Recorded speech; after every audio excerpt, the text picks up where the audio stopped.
She lost her legs in an accident, and her hope soon after. But when a kind mechanic stopped to help, he didn't just repair her wheelchair.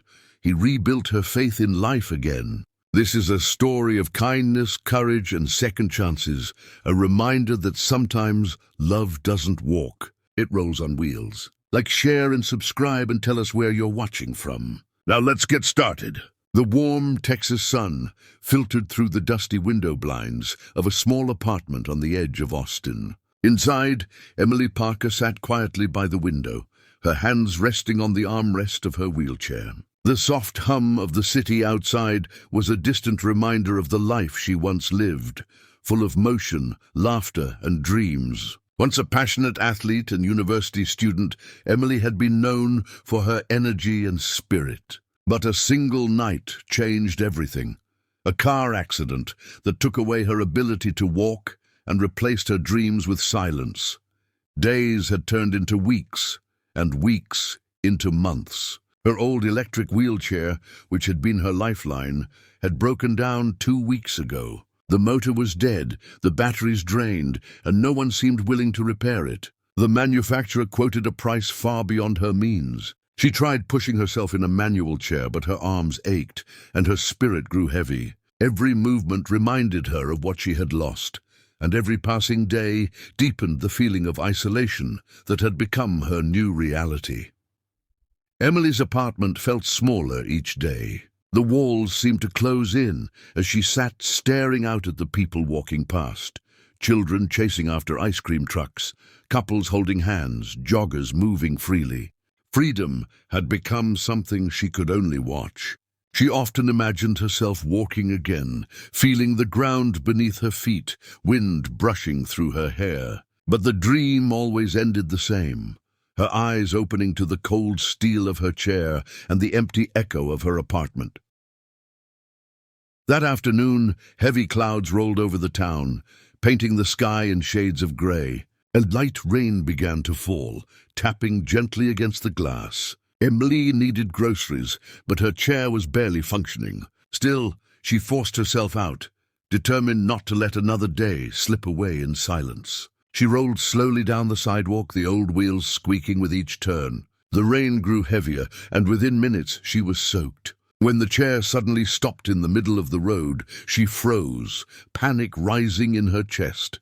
Cars passed by, people glanced but didn't stop. Emily tried to push forward, but the wheels refused to move. Her heart pounded as tears mixed with raindrops. She whispered to herself, "Please, not again." Just then, a pickup truck slowed beside her. The door opened, and a man stepped out, tall, rugged, wearing a mechanic's jacket with grease stains and kind eyes that immediately noticed her distress. He hurried over, shielding her from the rain with his jacket. "Hey, don't worry. I got you," he said gently, his voice calm and reassuring. Emily looked up, startled. It's fine," she muttered, embarrassed by her situation. The man shook his head. "Doesn't look fine to me." "I'm Jake," he said, crouching to inspect the chair. His hands moved confidently, checking the wheels and the motor. "Looks like your battery's completely shot. Where do you live? I can help get you home."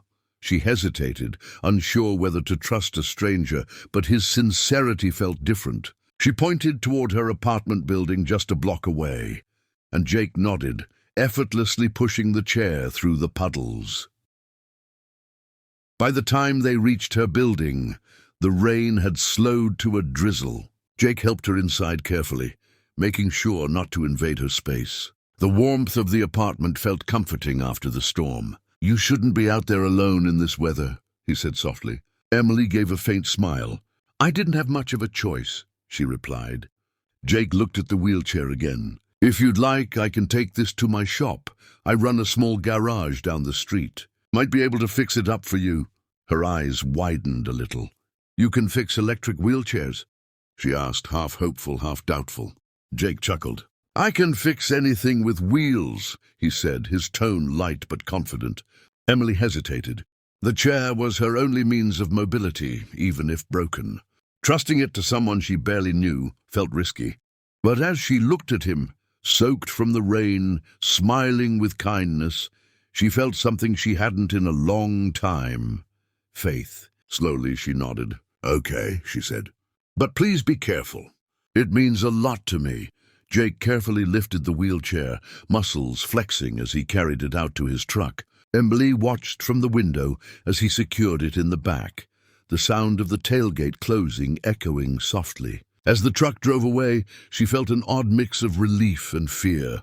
What if he couldn't fix it? What if he never came back? The city lights outside began to flicker on, reflecting in the raindrops on her window. She whispered into the quiet, "Please let this be different." For once, she hoped the universe was listening. That night, Emily sat alone with her thoughts, replaying the moment in her mind. Jake's calm voice, his gentle manner, the way he didn't pity her. It was rare. Most people saw her wheelchair before they saw her. But Jake had looked at her like a person, not a problem. As thunder rolled softly in the distance, Emily closed her eyes and allowed herself to believe that maybe, just maybe, things were about to change. Somewhere across town, in a small, cluttered garage, Jake was already pulling out his tools, determined to keep that promise. Jake's garage sat on the edge of town, tucked between an auto parts store and a diner that smelled like coffee and grease. Inside, the air was thick with the scent of oil and metal. Old car engines rested on workbenches, tools hung neatly on the wall, and country music played faintly from an old radio. When Jake placed Emily's broken wheelchair in the center of the shop, he looked at it not as a machine, but as a symbol of someone's hope. He wiped his hands and whispered to himself, "All right, let's bring this back to life." He began by removing the damaged wheels and inspecting the motor. The wires were corroded, and the circuits inside looked beyond repair. Most mechanics would have given up, but Jake wasn't most mechanics. He had once built custom bikes for disabled veterans, inspired by his younger sister Lily, who had spent her short life in a wheelchair before cancer took her. Working on Emily's chair felt like continuing that unfinished promise, to help people move again when the world had taken that away from them. For hours, Jake worked tirelessly, sketching new wiring designs and soldering connections. The night outside grew quiet as the rain stopped, leaving only the hum of his tools. His hands were steady, his eyes focused, but his mind often wandered to Emily, her fragile smile, the way she tried to hide her sadness behind calm words. There was something about her resilience that reminded him of Lily, and that thought made him push harder. He didn't just want to fix her wheelchair. He wanted to fix the part of her that had stopped believing. The next afternoon, Emily rolled into the garage, using a borrowed manual chair. The place smelled of metal and warmth, sunlight streaming through dusty windows. Jake looked up from his work and grinned. "You made it," he said cheerfully. Emily smiled faintly. "I had to see what kind of magic you're doing." He gestured toward the half-assembled chair on the bench. "No magic, just patience and coffee." Emily chuckled softly, and for the first time, the sound of her laughter filled the quiet space. It felt like music Jake hadn't heard in a long time.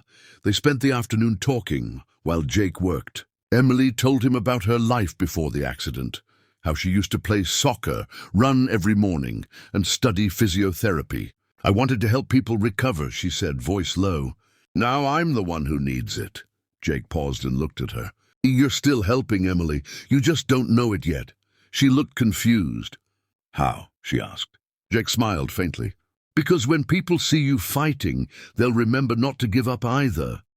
She didn't respond, but her eyes softened, touched by the sincerity in his tone. As days passed, Emily visited more often. Sometimes she brought him coffee. Sometimes she just sat there watching him work. She began to notice the small things, the grease on his hands, the way his eyes narrowed in concentration, and the quiet determination that surrounded him. The garage, once just a repair shop, became a place of healing for both of them. When she was there, she didn't feel like a burden or a patient. She felt seen as a person, not her condition. And Jake found in her presence a reason to keep creating. One evening, the sun dipped below the horizon, painting the sky in deep orange and purple. Jake was tightening the last screw on the wheelchair while Emily watched quietly from a corner. "It's almost done," he said, wiping sweat from his brow. She tilted her head, smiling softly. You work like this for everyone? Jake shook his head. No, most people just want quick fixes. But this, he paused, looking at her chair, this deserves to be perfect. Emily's throat tightened. No one had ever said that about something that belonged to her before. When he finally connected the battery, the soft whir of the motor filled the room. The lights on the digital panel flickered to life, glowing a faint blue. Emily gasped quietly, covering her mouth with her hand. Jake stepped back and smiled. "It's alive," he said jokingly. She laughed, tears glistening in her eyes. The metallic blue paint shimmered under the fluorescent light, and the new wheels gleamed like hope reborn. It wasn't just a repair, it was a transformation. "Jake, it's beautiful," she whispered. Her voice trembling, he looked at her gently. "So are you, Emily." For a moment, silence filled the room. Their eyes met, and in that unspoken exchange, something shifted. A connection built not from pity or obligation, but from shared pain and understanding. Jake quickly looked away, clearing his throat. "You should test it tomorrow, once I finish the controls," he said. Emily nodded, still fighting back emotions. As she rolled toward the door, she turned and smiled. "Thank you, Jake. Not just for this. For seeing me." He smiled back. "You don't need to be seen, Emily. You already shine." That night, as Emily returned home, she couldn't stop thinking about him. His kindness, his words, the quiet strength he carried. It stirred something inside her that had been dormant since the accident. Hope. Meanwhile, Jake sat alone in the garage, staring at the finished chair. For the first time in years, he felt a sense of peace. Helping Emily had reignited something in him too. The belief that kindness could rebuild more than machines. It could rebuild people. And as he turned off the lights, he whispered softly to the empty garage, "Lily, I think you'd be proud." The morning sun glowed softly over Austin as Emily made her way back to Jake's garage. The air smelled fresh after a light rain, and tiny water droplets sparkled on the sidewalks. She felt her heart beating faster than usual, nervous, excited, and unsure all at once. Jake stood outside the garage, wiping his hands on a rag. When he saw her, his face lit up with a genuine smile. "Perfect timing," he said warmly. "She's ready for you." Inside, the wheelchair sat waiting, spotless and shining, like something out of a dream. Emily's breath caught in her throat. Jake carefully wheeled it toward her, his movements gentle, almost reverent. "I replaced the circuits, upgraded the battery, even gave it a little speed boost," he said with a teasing grin. Emily laughed nervously. "You sure it won't fly off the road?" Jake chuckled. "Not unless you want it to." His voice was steady, calm, the kind that made her feel safe. As she placed her hands on the armrests, she felt a strange mixture of fear and excitement surge through her veins. It wasn't just a chair anymore, it was a second chance. Her hands trembled as she gripped the controls. The motor hummed softly, steady and strong. Slowly, she pressed forward. The chair glided smoothly across the garage floor.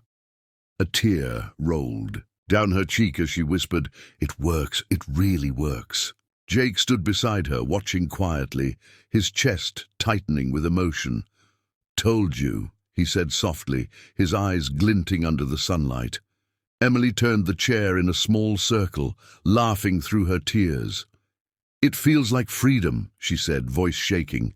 Jake nodded. "Because that's exactly what it is, Emily, freedom." She looked at him then, really looked. For the first time she saw the weariness in his eyes, the loneliness behind his smile. "You did this for me, even when you didn't have to," she said. Jake shrugged lightly. "You reminded me why I started fixing things. It's not about machines, it's about people." Emily's voice softened. "Did someone teach you that?" Jake hesitated, then nodded slowly. My sister. She passed away a few years ago. She used to tell me that when you fix something broken, you fix a piece of yourself too. His voice cracked slightly. Emily's heart ached for him. I'm sorry, she whispered. Jake smiled faintly. Don't be. Meeting you brought her back, in a way. The moment hung between them, tender and raw. Then Emily smiled. Maybe she sent you to me. Jake chuckled, rubbing the back of his neck. If she did, she's got good timing. They both laughed quietly, the heaviness of grief melting into something softer. Hope. Emily turned her chair again, her movements smooth, effortless. For the first time in months, she wasn't thinking about what she couldn't do. She was living what she could. As days passed, Emily's world began to change. She started venturing out again, rolling through the park, visiting the library, smiling at strangers. The town began to notice the girl in the bright blue wheelchair who always seemed to be glowing with newfound strength. Jake sometimes joined her on morning walks, pushing his old bike beside her as they talked about everything, music, dreams, and what it meant to start over. People thought they were an odd pair, but neither of them cared. In their small corner of Texas, they had found something extraordinary. One evening, as the sun melted into the horizon, Emily and Jake sat outside the garage, sipping iced tea. The hum of crickets filled the air. You know, Emily said softly, before all this, I thought my life was over. Jake looked at her, his eyes warm. And now? She smiled, watching the fading light. Now I think maybe it was just beginning. Jake leaned back against the wall, nodding. Funny how life works, huh? Sometimes the broken parts lead to the best repairs. They both laughed quietly, the kind of laugh that feels like healing. A few months later, Emily started volunteering at a local rehab center.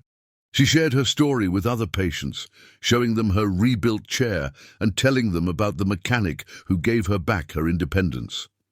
Her strength inspired others, and the center invited Jake to help modify other wheelchairs. Together, they became a team, rebuilding not just machines, but lives. Every smile, every thank you reminded them why they began this journey. For Emily, it was proof that she wasn't defined by her accident. For Jake, it was proof that kindness could rebuild even the most broken hearts. One rainy evening, Emily visited Jake's garage again. The air smelled of oil and rain, just like the day they met. Do you ever regret it? She asked softly. Jake looked up from his work. Regret what? She smiled. Stopping to help me that day. Jake shook his head, his eyes gentle. Never. That day gave my life direction again. Emily rolled closer, her voice tender. You rebuilt more than my wheelchair, Jake. You rebuilt my life. His eyes softened. And you rebuilt mine, Emily. The silence that followed wasn't empty. It was full of everything unspoken. As time went on, their bond grew stronger, not through grand gestures, but through shared, quiet moments. Jake taught her how to repair small machines. She taught him how to see hope in simple things. Their story wasn't about pity or perfection. It was about resilience, connection, and the power of kindness. On warm Texas mornings, you could still see them. A mechanic and a young woman in a shining blue wheelchair, rolling side by side down the street.